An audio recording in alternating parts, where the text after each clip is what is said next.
déjà la politique, on va dire, ancrée. Enfin, je sais que mes parents, ils me prenaient tout le temps dans l'isoloir. Et ils me prenaient au résultat, ils me prenaient au dépouillement. Ah, ils t'ont formé dans l'acte Ouais, d'aller voter, ils m'ont un quoi. peu montré, bah voilà, on prend tous les bulletins, on va dans l'isoloir, on va se cacher. Ouais. Mais t'étais délégué de classe ou J'ai été délégué de classe en 3e. Ouais. En fait, je Au me suis collège. présenté au collège tous les ans, j'ai jamais gagné. C'est vrai? 3e, j'ai gagné. Et puis bah, j'arrive au lycée en 2016-2017, élection présidentielle. Tout de suite, je lis tous les programmes. Et du coup, en terminale, bah, je vois début janvier le maire de ma ville qui m'a un message sur Facebook, cahier de doléances en mairie, venez. Est-ce que tu te souviens à quel moment tu es allé en mairie pour déposer ta doléance? Alors, le cahier de doléances, il est ouvert vers le 10, et moi j'y vais le 15. Le 15, j'arrive en mairie, je dis bon, bonjour, je viens pour le cahier de doléances. Il était en fait juste posé sur le comptoir de la mairie. Ouais, très bien, En fait, ouais, dès qu'on d'accord. rentre, on voit le On cahier. le voit, ouais. Donc on est à peu près vers le 10, j'arrive le 15 et le cahier est vide. Ah oui, il n'y avait C'est rien. juste écrit cahier de doléances, ville d'Airain. Et je dis c'est un nouveau cahier, et on me répond bah non, vous êtes le premier. En tant que jeune citoyen, âgé de 17 ans, la situation de mon pays m'inquiète. Je me permets donc, via ce cahier, de vous faire des propositions afin de régler ou tenter de régler cette situation très tordue. Le gamin de 17 ans, il va régler la situation de la France, hein, quand même. Ouais, mais enfin, toi, si tu n'y penses pas, qui va y penser, quoi? Ouais, c'est ça. Donc, non, c'est... Et Heureusement, ouais. donc je commence par, tout d'abord, la 5ème République a selon moi fait son temps. Il faut en changer et passer à une 6ème République, plus représentative et moins focalisée sur un seul individu. La Constitution doit être réécrite. La Terre, nous n'en avons qu'une. Il faut la protéger en instaurant la règle verte. On ne prend pas plus à la planète que ce qu'elle ne peut reconstruire. Nous devons également réagir de la bonne manière face aux nouvelles migrations dues au changement climatique, aux guerres, aux persécutions contre les LGBT, etc. Nous devons accueillir dignement ces réfugiés. Il en va ici de notre principe de fraternité et de solidarité. Bien à vous, Pazek Florent.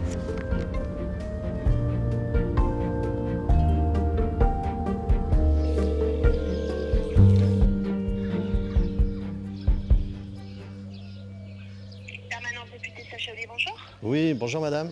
Je suis Fabrice Dallongeville, je suis élu dans l'Oise. Je suis maire d'une commune, d'un village. En fait, je travaille sur la question des doléances. Nous, les maires ruraux, on avait fait une opération qui s'appelait Mairie ouverte pour accueillir les doléances de nos concitoyens. J'aimerais faire remonter les doléances au niveau national parce que ça va faire 5 ans que ça a été fait et c'est difficile d'avoir l'accès, c'est mal exploité. Enfin bref, il y a un vrai souci sur cette question-là. Donc je cherche un parlementaire qui serait d'accord pour me recevoir et que je puisse un peu lui expliquer l'enjeu que je vois moi comme élu local. Vous voyez ? D'accord. Alors je suis tout de suite, je suis pas carté, hein, c'est pas une démarche partisane. Je vais essayer de faire quelque chose pour vous. C'est génial, super. Bah, je compte sur vous alors. Merci beaucoup.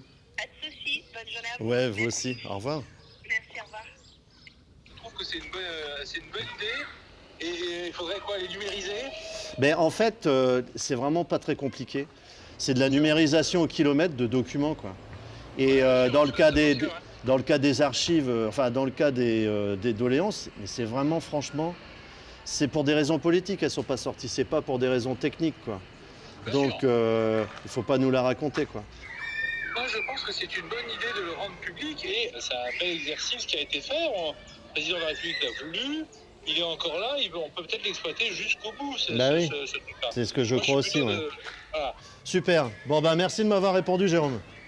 Ah, c'est normal. Ah bah, Allez, à bientôt. à bientôt. Salut.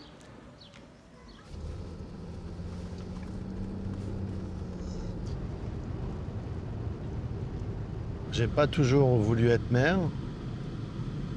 Je savais pas que j'allais être maire dans un village.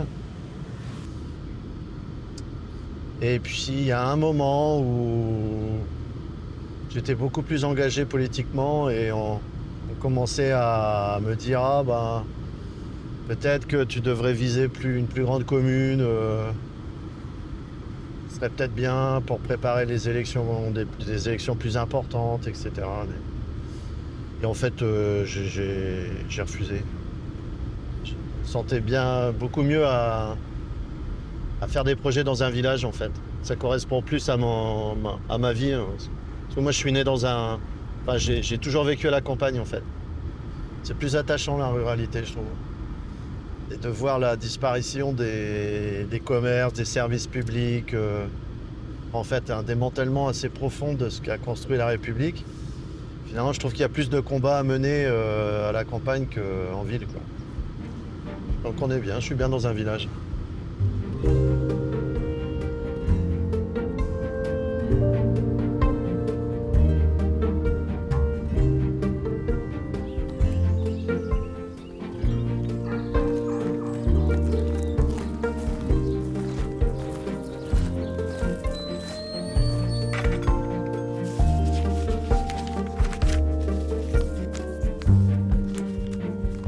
J'ai vu cet article, donc j'ai envoyé un message comme quoi j'étais intéressée.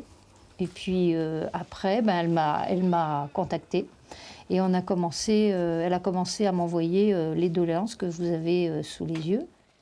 Donc elle vous a demandé de retranscrire Voilà. exactement de la façon dont ça a été écrit, hein. C'est ça, hein. Voilà, c'était le but. Quand vous retranscrivez, vous imaginez la personne qui a écrit ça? Oui. On voit évidemment si c'est une femme ou un homme. Ah oui? Ouais. Et le milieu social qu'elle représente au travers de l'écriture. On sent la détresse des gens et des mots très très forts, pas forcément bien utilisés à ce moment-là, mais on sent très bien que c'est un appel, en fait. Ouais. Par exemple, celle-ci, là, je suis une retraitée avec 900 €. Je constate que l'accès aux soins devient inaccessible, entre les transports impossibles, les assurances beaucoup trop chères, les médicaments mal remboursés, les caprices des labos, qui sont surtout des entreprises financières, les EHPAD, où l'on achève de dépouiller les économies des personnes dépendantes. Ça traduit bien le malaise et c'est quelque chose de touchant. Et donc ça m'intéressait de savoir justement qu'est-ce qu'étaient devenues ces doléances, parce que nous-mêmes, on a fait un cahier de doléances à la mairie de Saint-Sornin, dans la Haute-Vienne. Mais c'était pas évident au départ, quand on était sur les ronds-points, de le mettre par écrit. Et je crois que c'est à force de pas nous entendre qu'en fait, il y en a certains qui ont dit qu'il faut les écrire. Il faut les écrire, oui. Ouais.